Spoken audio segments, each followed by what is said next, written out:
Hi everyone, welcome to the Whiteleyverse with me, Connor Whiteley, for another daily short story. Now, before I start today's story, please remember to like, comment and subscribe to the channel so you don't miss any new content, and the engagement really helps the Whiteleyverse with the YouTube algorithm. Also, if you want to buy this short story and any of my other fiction, then they're available from all major ebook retailers and at your local bookstore and local library if you requested, and you can order paperback copies from Amazon. Now, here's today's short story. I hope you enjoyed just as much as I did writing it. Operation Santa Claus. Something I was definitely learning right now was that if you had never had the delight of going to Carter Westbury's, Member of Parliament for Canterbury, game day celebrations, then you were most certainly missing out. I actually really liked the idea of game day, an entire fundraising celebration where everyone brought their unwanted video, card and board games. They were all sold at auction to raise money for local charities supporting children with learning disabilities. It was sweet, and if I wasn't out of the country so much, I would have loved to get involved more in these charities. Considering I hadn't been in the UK in time for December, let alone Christmas, for the past 4 years, it made the sheer beauty of the little Victorian houses with their uneven brown bricks, black single-panel windows, and bright Christmassy red doors dusted with a light coating of snow on rooftops even more special. The game day celebrations were being housed in a wonderfully large, fenced-off area of Canterbury, surrounded by ancient little houses that were certainly former servant quarters. Now they had been converted into offices for Carter's staff, and he had even included a few reading rooms for disabled children, so they could get extra support. All for free, of course. Whenever I was back in the UK, I liked to help out with local charities. I volunteered at the homeless kitchens, the animal shelter, and I liked reading to the elderly in the local hospice too. So why wasn't I often in the country? Normally, I would say something clever, like that's classified top secret, or if I was in a mood, maybe I would tell people that if I told you, I would have to kill you. In reality, I would simply haul you off to a local black site, and every single mention of you would be erased from all official records. Yet I am Lewis Kelly, MI6 intelligence officer. Normally, I work in the Middle East, Western Ukraine, or a whole bunch of other countries that I shouldn't tell you about. I barely spend any time in the UK because it simply isn't where I am legally allowed to work. That is left to the welcoming and largely incompetent MI5 officers, so you could easily argue that me being here is entirely illegal. Even more so because I wasn't invited by Carter here. Me and my mentor, Eliana, had hacked into the MP's computer systems, added my name to the attendee list, and simply cracked on with our mission. I had to get blackmail material on Dear Young. He was the same age as me, Carter. I took a large steaming hot mug, covered in Christmas trees with the delicious aroma of creamy hazelnut latte with a rich splash of vanilla. The drinks here were amazing, and all the dizzyingly great selection of coffees, lattes, and decadent hot chocolate smelt brilliant. Carter had clearly spent everything he could on game day. There were a hell of a lot more people than I had expected, for something hosted by an MP. The courtyard area was filled with people of all different ages, classes and heights talking, smiling, and just chatting away like they had all known each other for decades. I liked that. There were a group of older men in their black suits in particular, who were chatting to a bunch of other young women in matching jeans, thick black coats and high heels. The two groups looked so different, and they had to have lived such different lives, but they were getting along great. It was impressive and almost heartwarming. Maybe the rumors about Carter being the type of man to make the impossible happen really was true. The frosted grass crunched under my feet as I glided through the crowd. My slim-fit Christmas jumper with a reindeer on the front, my black jeans and my black shoes allowed me to effortlessly blend into the crowd. And that was perfect for my task. I needed blackmail on Carter because he was the chairman of the Defence Select Committee for the UK government.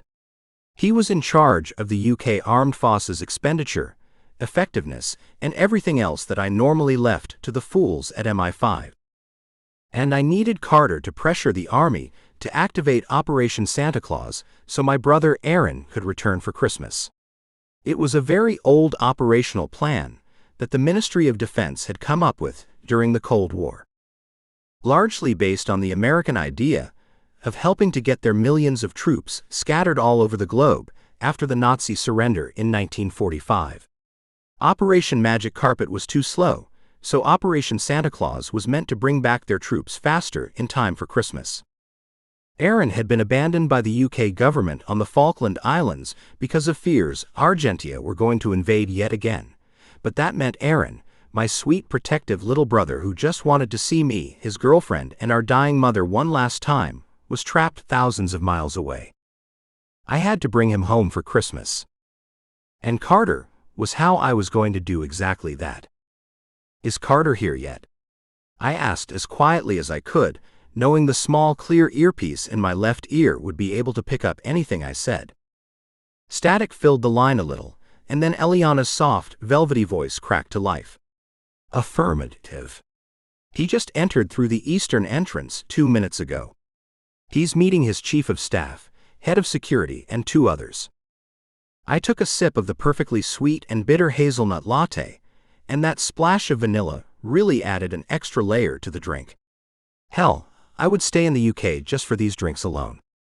They were so much better than the Iranian coffee I might have been drinking 2 weeks ago. "I've programmed the device in your pocket to automatically start the download as soon as you get close enough to Carter," Eliana said. "Thank you," I said, gliding through the crowd. The plan was simple enough. I just needed to get close enough to Carter to simply download the content of both his phones. He was an MP, so he would have one for personal use and one for parliamentary business. I needed both of them if I had any chance of invading his personal life.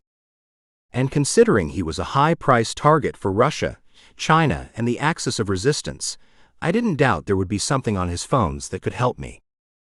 Everyone started clapping, and I leant against an icy cold brick wall near the eastern end of the courtyard, and everyone rushed over. The 3 women, likely high-powered business people, round me stunk of calming notes of fig lead and amber with light hints of violet and jasmine. Their perfume was so strong, but I didn't care as Carter stepped out, the frosted grass crunching under his feet. I had only seen pictures of him in intelligence reports until now, and wow, they seriously didn't do him justice at all. His large, kind smile effortlessly reached his piercing emerald eyes that focused on everyone in the crowd like they were a friend and an important one at that. His gaze lingered on me for a moment longer, and a drop of warm sweat rolled down my back. No one had ever managed to notice me before, but he was stunning. His cute face was all lines and angles, and his strong jawline was beyond handsome. I almost wished I didn't need to blackmail him and destroy his life if he said no to me. Yet I needed to get Aaron home for Christmas. I needed him to approve the army spending money on Operation Santa Claus, and I had to make sure my mother saw her little boy a final time. She wouldn't make it to New Year's anyway. Carter spoke to the crowd with such gravity, authority, and compassion that I wanted to hang on to his every single word like it was the word of some god or something. He was thanking everyone for coming here tonight, giving up their unwanted games, and helping to support the local charities. And the weirdest thing was that he actually meant it all. I can read people like novels, and he actually meant everything he was saying. That was beyond rare for a politician. After a few moments, Carter wished the crowd a good night, and he started mixing with the crowd. I didn't want to take my eyes off his insanely fit body, but I had my mission to complete. "He's hot, isn't he?" Eliana said in my ear. I coughed as a large whiff of some young girl's perfume with fragrant hints of aromatic rose and apple punched me in the face. "I suppose so," I said, lying my ass off. "If you're into stunning, powerful, and rich men that know how to talk." I finished off my delicious hazelnut latte and passed it to a young waiter, making sure to smudge my fake fingerprints and lip prints from the mug. I always wore fake fingerprints anyway. I wasn't even sure what my own fingerprints looked like these days. I glided past a young waitress and grabbed a bright yellow flute with some alcohol inside. I had no idea what it was, but its rich and sweet notes of wild honey and geranium made me want to try it for sure. And most importantly, people always trusted someone with a drink in their hand at a party. "Lewis Kelly," Carter said as he appeared out the crowd. I just stopped. I had no idea how the insanely hot man knew who I was, knew my name, and how the hell he had managed to outflank me. "I'm sorry," I said, admiring the Greek god in front of me. "You aren't close enough yet for the download," Eliana said before Static cut her off. "I was wondering why an MI6 operative was here," Carter said, his genuine smile never leaving his cute face. "The Security and Intelligence Committee are great fans of your work." Bloody Parliament. Bloody Committee. Bloody MPs who cannot keep their mouths shut even if national security depends on it. "I was expecting you to at least use a fake name," Carter said, waving at a random group of businessmen as they went past. "I was curious to why you were, so I checked the guest list. Everyone here is clean." I smiled, and I surprised myself that I was actually amused. I wasn't offended, I wasn't scared, and I wasn't nervous. It was almost like Carter made me feel safe, secure, and like I wasn't going to die. Please note, that was not how I normally was. Of course, I am an intelligence officer, so I make mistakes, and my cover has been blown before. Normally, I am planning 1,000 different escape routes, a few ways to kill the person who blew me, not in the fun way, and how to make sure this never happened again. Yet none of that happened with Carter, for the first time in my intelligence career. I stepped closer to him, so close I could smell his wonderful sandalwood and amber-scented aftershave. God, the man smelt incredible, and I wanted to see him without clothes on immediately. Carter smiled and stepped away, and led me through the crowd of people. "Your download will not work, Lewis, but your friend is okay. Just all your equipment doesn't work now," Carter said, shaking the hands of some young women in matching red and green dresses. I shook my head. As much as being gay was a massive secret in UK politics, I wouldn't have been surprised if Carter had seduced any members of the Intelligence Committee. He certainly knew a lot about intelligence work, for someone who was only a politician. He sure seemed to have the skills for seduction. Maybe he wasn't as innocent as he first appeared. "Are you going to say anything?" Carter asked. I laughed. "Sure, sorry I didn't bring a game for game day." "That's okay," Carter said, leading me to a large table draped with bright red Christmas tree cloth with adorable little pots of silky caramelized onion pies, perfectly bite-sized, and large steaming hot mugs of rich velvety hot chocolate. "I presume this is enough of a game for you," I said. "Why not simply get me thrown out of the party and report me to my bosses?" Carter picked up a tiny little pie. "Because you're cute, and I want to know why you're here. It's clear you're here for me, but why?" I staggered back a little. Carter was a hell of a talker, and he was amazing. He had managed to completely disarm me. I had followed him without question, and I was really wanting to tell him everything.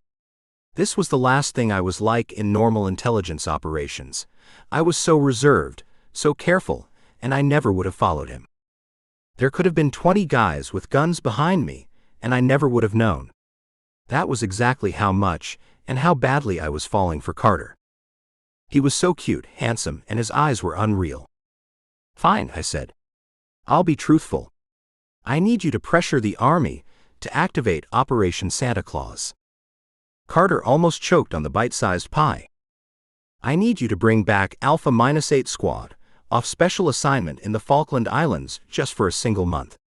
Or at least bring back Officer Aaron Kelly for Christmas," I said. "He wants to see me, his girlfriend, and our dying mother a final time." Carter didn't dare look at me. "I can't do that. I was part of the group that recommended to the army that a squad be placed in the Falklands in case Argentina invaded." I shook my head and picked up a buttery soft tiny pie. I wanted to crush it in my hand and pretend it was Carter, but I sort of understood. I still wanted my brother home. "You do realize that Special Assignment had already arrested 5 Argentinian intelligence officers in the past month alone, let alone 3 Chinese officers. Our enemies are focusing more on the Falklands than ever before. I focused on the decadent, rich, velvety hot chocolate instead of Carter. We all knew it was only a matter of time before the UK went to war with Argentina again, over the Falklands, and it would be the Second Falklands War. Unfortunately, it was clear the Falklands would fall within days. The Argentines were closer and had firepower backed by the Chinese, and the UK had one of the weakest militaries in the Western world these days. There wasn't much hope of victory. Still, I wanted my brother home for a few weeks. It wasn't that much to ask. What would it cost me? I asked. I don't care how bad the mission. I don't care how many officers had died trying it or anything. What do I have to do to get you on my side? Carter just stared at me. His cute smile didn't exactly reach his eyes anymore, and he reached out and touched my hands with his warm fingers. I shivered at the wonderfully warm, sensual touch that made electricity flow between us. I never wanted him to stop touching me. This isn't about me, Carter said. This isn't about you going on some suicide mission. Just look around you. And I did. I saw plenty of people talking, chatting, and just laughing about everything and nothing. Most of the people here were picking up games they had never heard of before, and discussing how the hell they were played. A lot of the older people in the courtyard were explaining to the young people the nostalgia and all the fun memories they had associated with the different games. Everyone had a dizzyingly good selection of cornbread rounds on their little red and green paper plates.